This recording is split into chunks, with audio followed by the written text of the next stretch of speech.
TheAdvocateChannel.com looks at the world through the lens of equality and inclusion. Subscribe, like, and share now. AC 24/7's Top Story Countdown continues with our producer's pick for number 3.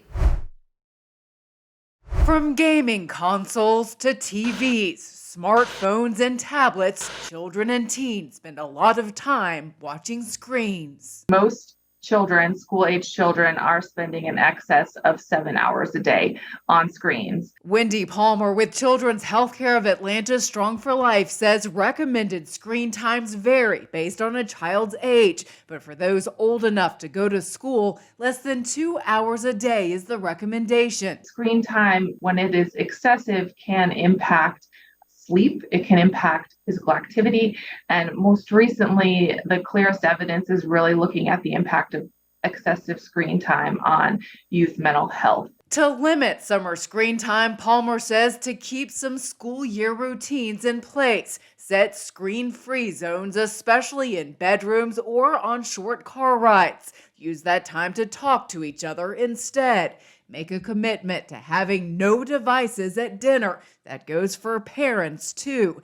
And she says it's okay for your kids to be bored. Boredom is a necessary component to kids really learning and adapting and figuring out how else can they entertain themselves. Palmer says to encourage kids to be active and to play in person with others, whether that's outdoors or inside. Drawing, thinking about writing, thinking about reading, really encouraging some of those behaviors that our kids may now associate with, well, I go to school and I do those things. Those are certainly opportunities at home. For Health Minute, I'm Mandy Gaither.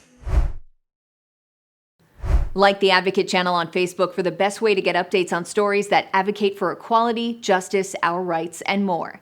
AC 24/7 continues with today's top 2 pick.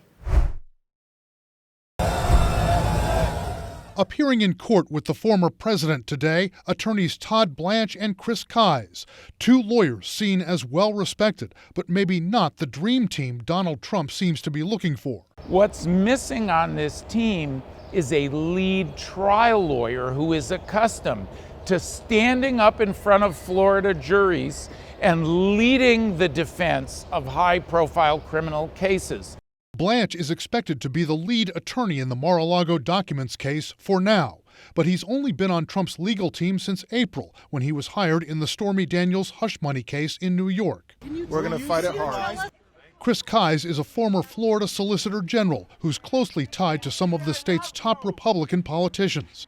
He was brought on to handle the Mar-a-Lago documents case late last year, but reportedly had his role reduced fairly quickly by Team Trump. I think he's having difficulties because he's a challenging client, and just the turmoil in the team accounts for that. Blanche and Kise were tapped to appear with Trump in court today after Trump spent most of Monday scrambling to add lawyers to his team, interviewing potential candidates at his Doral resort outside Miami. In a sudden and unexpected move, 2 of his top attorneys in the Mar-a-Lago case, Jim Trusty and John Rowley, left the legal team last Friday. Trump said he was removing them. They said they resigned. Last month, Jim Parlatore, an attorney who had played an important role on Trump's legal team in the documents case, quit.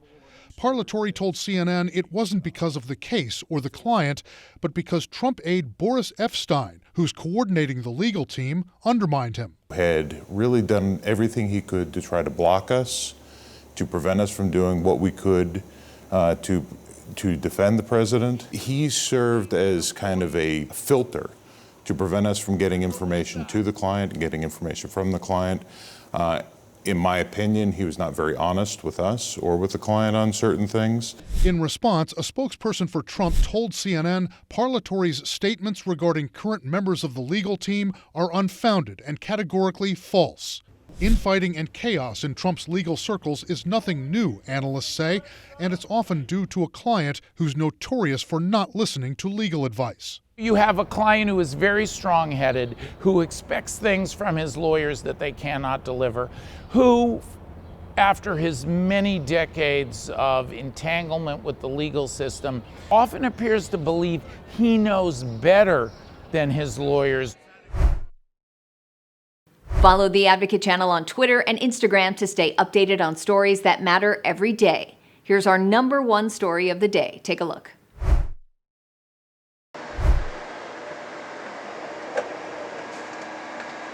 Officer Dan Janita is on patrol. He has all his tools for the day, including his body-worn camera, which automatically captures videos of his encounters with civilians. Safety first. Absolutely. 20 videos a day, over 100 hours a week. His final invisible piece of equipment, artificial intelligence, a program called Trulio, which analyzes what he records. Did you have fears about what it meant to have artificial intelligence tracking your day-to-day?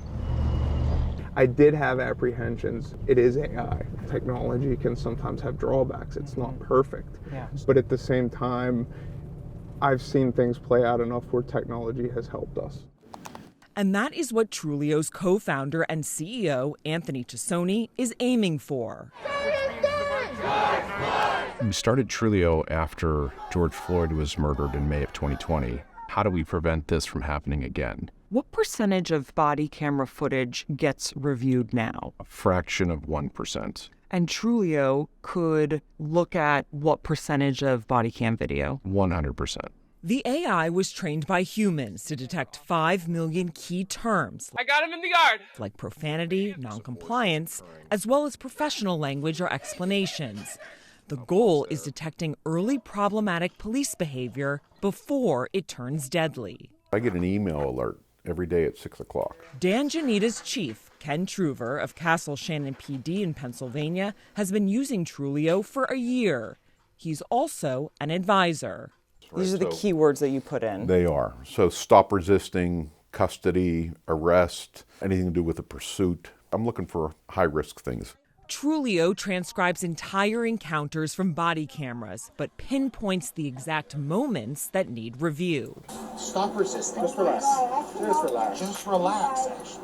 Not a whole lot of resistance, but it was giving me exactly what I was looking for. And so for you, this is a good interaction with one of your officers and a civilian. It is. The Alameda Police Department in California has been using Trulio for a little over a year. It's seen a 36% drop in use of force by officers, Tassoni says. The AI pointed out risky interactions with civilians, giving officers the chance to review and change their behaviors. What would Trulio's involvement have been in a situation like Tyre Nichols? I feel very strongly that Trulio not only would have recognized, obviously, the event of the murder of Tyre Nichols, but the hundreds of events that took place prior to that.